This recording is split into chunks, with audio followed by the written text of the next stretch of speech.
I am so excited to catch up with Stefanie. What she's just been telling me before we went live, we're definitely going to talk about that. Yes. Yes. So the year is coming to an end, and many people will say, finally, Yes. the year 2020 is coming to an end. And I want to hear from you, Stefanie. How has this year been from you? And, basically going back to January, February, what was going on in your business? And also, because we have worked together in the past, you changed your business model. So also tell me and the audience, what are you working on right now? Like, what is your business right now? And let's then go back to January, February. What was going on in your business at that time? Yeah, good. So thanks for inviting me, Sigrun. It's a real pleasure to be here. And yeah, what's going on right now? Well, the year is coming to an end, and we are making plans for 2021. And yeah, as I think everybody, we are so looking forward to it. Yes. Yes. And it's so nice that now I can say we, because this was the main focus in 2020, was building up a team. Mm-hmm. And I'm so happy that we can start 2021 as a team. And this was actually a big focus in 2020. Mm-hmm. And so scaling my business from this solopreneur to the next level. This was a big focus in 2020. Mm-hmm. And I agree with you, and I think with the with most, yes, exactly. I'm happy that this is coming to an end, because as we just discussed, we just came out of quarantine. We were 16 days in quarantine. I'm a mother of two. My older daughter, she's 8, and my younger, she's 2.5. Mm-hmm. So it was a big challenge for us, the biggest in this year, and but we are all fine. We are all healthy again, and starting 2021, a healthy new year. I'm so looking forward to it. Yeah, well. So in January, February, you changed your business model. You had a business in your own name. Yes. And then in 2000, I guess it was 19, right? You already changed to. So explain a little bit the change you did. You went from doing more like a personal brand business, and now you have a business that has a company name. Why did you do that change? And where was this business beginning of the year? Yeah, actually, I remember it was one of our last calls, Sigrun, that when I was in your mastermind program, and I took this decision within this mastermind, because before I always was known as the kick-ass queen. Mm-hmm. So people came to me because they wanted me to kick their ass, so they get further, so they do things, and I always had to pull. I always had to pull and to push, and it was. I felt also my entire communication was very negative. It was not fighting for something, but against something. People wanted being more aggressive than you maybe wanted to be. Yes. And I realized, and then I was looking at my clients at that time, and it was difficult, it was challenging, and it was exhausting, And then I said, okay, I completely want to change this. I want to go into a positive direction. I want to change my entire communication. I want people who are committed. Mm. And there, the Commit brand was created, and I changed the entire communication, and everything changed. Yeah, everything changed. My customers changed. My entire business changed, and so it was a great decision we took at that time in the mastermind. And so basically the reason was because I wasn't aligned anymore with the communication that was connected to Stefanie Kneisz. And I also thought, well, one day if I have my 10 million euro business, maybe I can step back a little bit, and and the Commit brand is the main brand. Mm-hmm. But there I have to say, I had to pull back a little bit, because now in the beginning it was just called Commit. And now we did the combination Commit by Stefanie Kneisz, because at the end, people wanted to work with me or my knowledge or whatever. People like to work with people. So that's always the challenge of a company brand. So I'm glad you've come a little bit back with your name. Yeah, that makes sense. Yeah, it made completely sense. And, there was always this, okay, do I talk or, write as Commit or as Stefanie Kneisz? At the end, it's me. And so we decided to Commit by Stefanie Kneisz. And now it makes perfectly sense. We have the Commit community. Our programs are all, it's committed to more, it's committed to premium. So it makes perfectly sense. And people use a lot this word commit, and it's always nice to hear, I'm so committed. Say, yes. So, all good. You were able to build this up in 2019. So beginning of this year, you already have this brand. And what was going on just before Corona came? Actually, when I was doing my planning for 2021, I looked back and I thought 1 year ago, we all had so many plans, and then everything changed. And nobody expected it. Nobody could see it, and so I had before Corona. Well, I would say on a business level, not so many things changed for me. So I did the launches. I was planning to. I built up the team. I continued with my podcast. So this was all good, but it was a very challenging year because, as a mother of two, and I was used that I'm here alone in my home, and suddenly so many people are here always, and suddenly I was teacher, I was kindergärtnerin, I was, so this was the challenging part. More on a private level, which of course influenced my business, because what really changed is long working hours in the evening. During the lockdown, I always got up at 4:30 so I could work something, because when the kids got up, this wasn't possible. So it was challenging. I'm exhausted. But it was also successful because people now are more. They can see that online business is a real good way to do, and so from a business level, it was good. I'm happy with this year, but I'm tired. Yes, you're tired, and it's coming to the end of the year, so you can hopefully take some time off, and things are looking more positive. But you actually got COVID-19 just recently. Yes.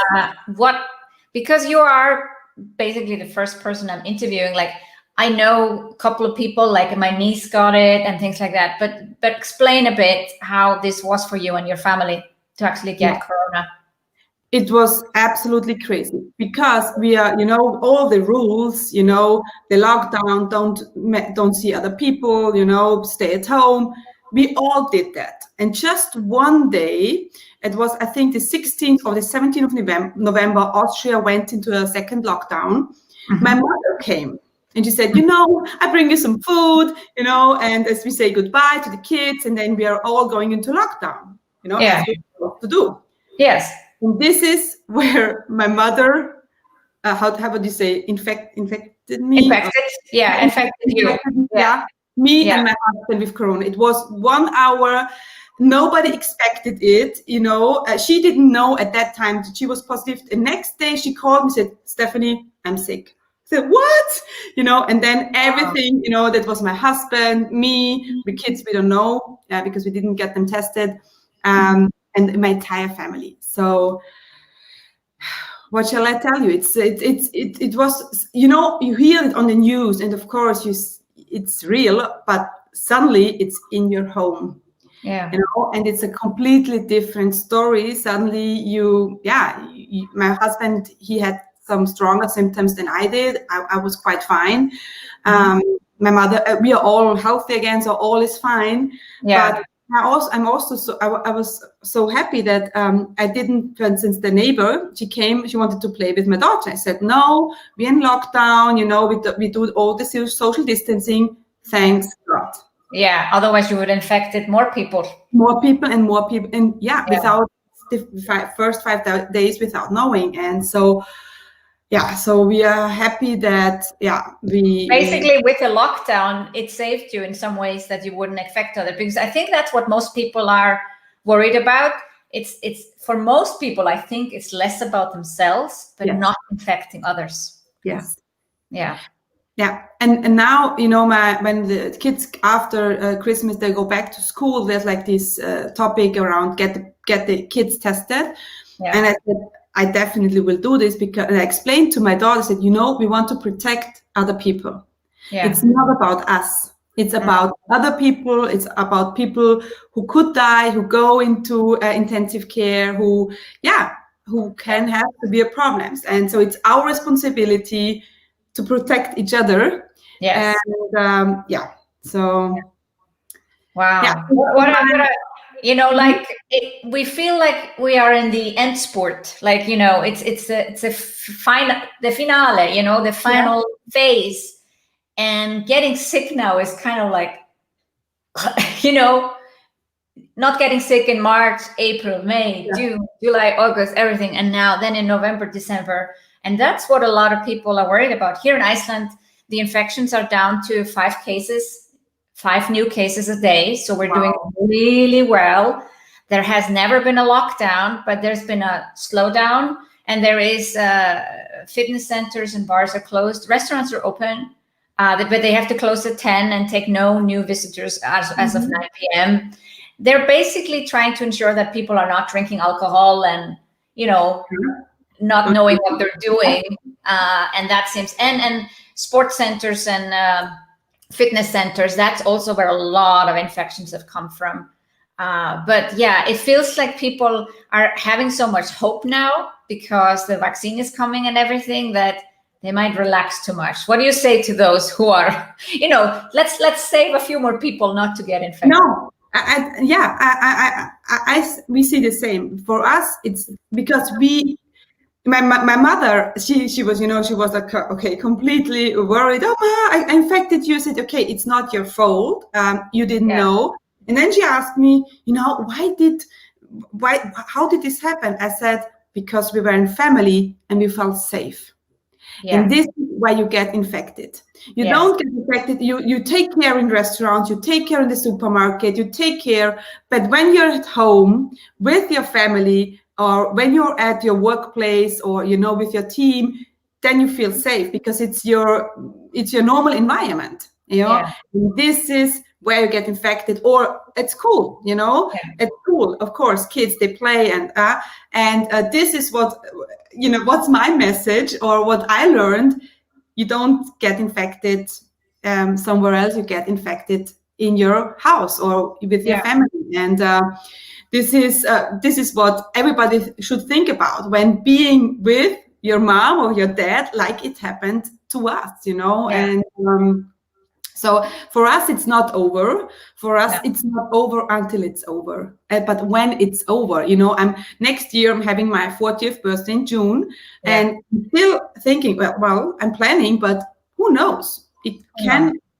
We don't know, and I don't, because as you said, people relax too much, and we have just to take it serious. It's not being afraid, but take it serious and don't underestimate it. I think this is always an issue, if you underestimate something, and then it's So fingers crossed that we can, celebrate in June wherever we are, but we don't know. We don't know. So what did you feel with your clients? You are helping your clients build their online business, and they joined the Commit Club or, the community. And did you feel a surge of new clients coming in because they realized online business this is actually something that works, or I have no other choice, or taking someone from offline. Did you feel a change this year? Yes, I had many yoga studio clients, who had to lock down, or many, in this health industry. And, I did a launch in May, and I did a launch in October, and it was the same launch, same product, everything was the same. And there was one main difference. In May, I did book the same amount of clients, more or less. But in May, the people, I think 80% took the 12 payment option. Yeah. 12 month payment plan. And now in October, I sold a lot of VIP places and spots, and almost nobody bought the 12-month payment option. So I could see people wanted to go online, but they are insecure, they are afraid, and also money-wise. So this was a big difference I could see with my launches, and many yoga people. A lot of people who have been teaching offline, and the studios are closed, that want to take it online. We know it works. I have my fitness trainer on Zoom every 3 times a week. I know, and I was always thinking about you because I saw it in a story on a live, whatever, I don't know. And then I always say, okay, look, there is a way. And of course, it's as a yoga teacher, but you just have to find a way to position yourself, to do things maybe a little bit different than others or than the big players, but there's always a way. Yeah, absolutely. And you can start so easily with single sessions, or single clients, versus you don't have to have a group. Group, actually, you earn less money. You earn more if you just have premium clients. And I always say that for me, sometimes it's easier, or in the beginning. I would say in the beginning is the right way.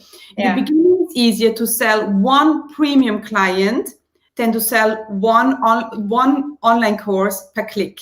Because with a premium client, you get into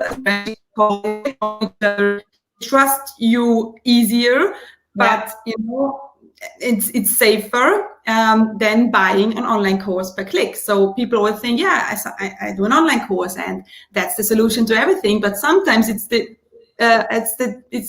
more difficult. Yeah. So so it feels like people have started to make money already. They started maybe in May, and now it's come to October, and now they have, their online business is little bit making money, so they can move forward and grow even further.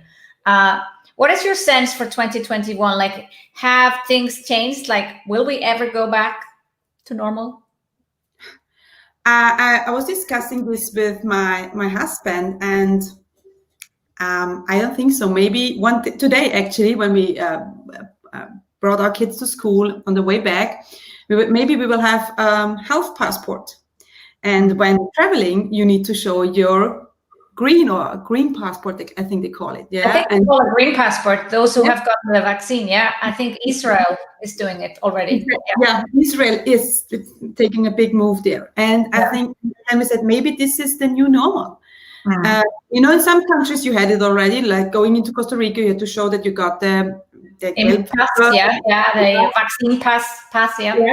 And so maybe this is the new normal. Maybe in your passport we will have a little chip, and then they can see if you're vaccinated or not. And so maybe this is the new normal. So I think we will never go back, never, but we will not go back to before Corona. I think Corona is this, event that changed the entire world, and actually did. And and there will be a new way of living. It's like with the mask. Now it's normal. Actually, it's normal. No problem at all. I wear it every day when I go out. I'm like, it's normal. Sometimes when I watch television and I see like old movies, I say, "You look, they don't wear masks." And they're hugging each other, and they're standing in groups. Yes. So I don't think that we go back. It will be a new normal. It will be different. Yeah. But, do you feel there's a change? You are in Austria, and I have clients all over the world, but I noticed there are some countries behind, let's say Italy, in terms of online business. This has been a great help. Has there been a shift in Austria, you feel? Yes. We know Zoom. Yes. Since always. Yeah. And now everybody knows Zoom, and we're like, okay, this is like, for us, this is old. But now everybody knows. They're not so afraid anymore of doing an online. So people are not so afraid anymore of doing an online class. So I think we are now on this digital train, high-speed train. And I think there is no way back. And everybody could see now, could try. Actually, it was nice that many people could try or had to try, and then say, okay, there's no problem to have a Zoom meeting. Or many employers said this works also when people are at home, maybe even better. Yeah, so, maybe they don't want to go back. Yes. So actually, I definitely think that those were the positive effects, if you can call it so, of Corona. And so I think it changed the world, but also changed in Austria how people think about online business and just meeting online. And obviously this is not the solution for everything, but in business this can be a great opportunity. Yeah. I think in some ways online businesses have been elevated. I think a lot of people have looked down on online businesses and thought it's not a real business, especially because a lot of women are doing it, and they're always at home, and people like, oh, what is this? What is it doing? And now they're like, oh, they actually make money. Yes. Yeah. And they think now, okay, I think Stefanie doesn't have a problem. And for me, nothing changed. Like, obviously I had the kids at home, but there was in the way I'm doing business or in the way I work, nothing changed. It's all the same. And this is just awesome. I mean, there is an epidemic going on out there, and business-wise, this is going on like, and even lockdown, but was not as difficult for us who are used to home office. No. Yeah. But there's one thing you mentioned, which is a sad fact, is that, women, there's actually been, we've fallen back. Gender equality, we're always trying to accelerate it and achieve it. But the pandemic has pushed it back. Yeah. And you mentioned that, being the children at home, you say it didn't stop your business, but for a lot of women, it did stop their business or slowed down their businesses. What do you say? I don't know. We don't have maybe the solution for it, but it's a sad fact where we are. I can. For me, it's like, I have built up my business in a way so I can do it with a very few hours a week. Yeah. And this could cut into half, and it was a lot. And I think if you're just starting out, or if you were used to work on your business with 40, 50 hours per week, and then suddenly, you can't do this anymore. I think this had a negative impact on all the women out there, because it's us. I mean, to be honest, not always, but it's us, who take care of the children, and not always, but I think we know that the main situation is this, and it's just so. Sometimes I think it's just so unfair, you know, that we have to take this burden of everything. Being the teacher, being the kindergarten Gärtnerin, being cook, and sometimes it's just so unfair, but sometimes it is what it is. And for me, always it's important that my business, I love my business, but I cannot do my business if I'm stressed out with my kids. So the most important part for me is, so they are calm, and I have to organize myself around them. If it is good or bad, but it is what it is. And but this should motivate us. This should motivate us. and look forward and making plans and making changes, because right now it's like this, but what can we do to avoid this or to make a step further to more independence, and also, and I have to tell you a story, Sigrun, because I was watching a documentation about the mother role and the women doing all the job, and the topic was like, how can you all handle this?